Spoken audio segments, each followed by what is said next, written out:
U zadnjih nekoliko stotina godina znanstvenici sve više uviđaju ulogu živčanog sustava u aktivaciji i modulaciji imunološkog sustava. Njihova je interakcija bitna stavka u moduliranju funkcije probavnog sustava. Imunološki i živčani sustav vrlo su dugo proučavani kao zasebne cjeline, ali danas znamo da su oni vrlo povezani i da međusobno neprestano komuniciraju. Ovo uključuje komunikaciju neurona sa stanicama imunološkog sustava. Tvari koje luči naš živčani sustav, kao što su acetilkolin, norepinefrin i histamin, utječu na imunološku aktivnost, a tvari koje luči naš imunološki sustav utječu na moždanu aktivnost, kao što je tjelesna temperatura, spavanje, apetit i unos hrane.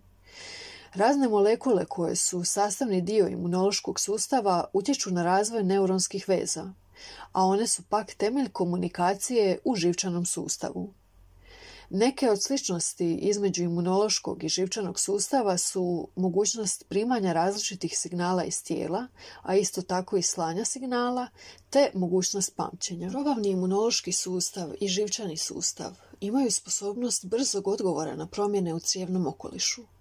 Živčani sustav probavila može se podijeliti na intrinzični, odnosno unutarnji, i ekstrinzični, odnosno vanjski. Unutarnji čini enterički živčani sustav, koji je dio živčanog sustava čije su funkcije povezane isključivo s upravljanjem i modulacijom funkcija probavila.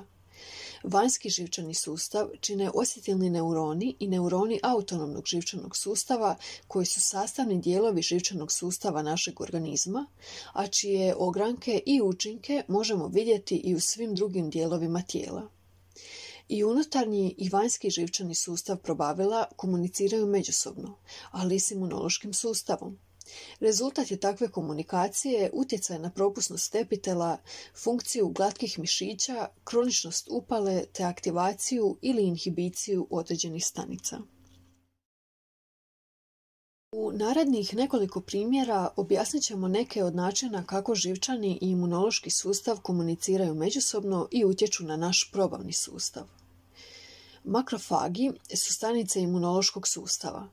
Njihova glavna uloga u tijelu dobro je opisana i njihovim imenom, koje potječe iz grčkog jezika, a u slobodnom prijevodu znači veliki žderači. Imaju ulogu u održavanju crijevne pokretljivosti, a ta uloga kontrolirana je lučenjem tvari koje luče stanice probavnog živčanog sustava. Osim toga,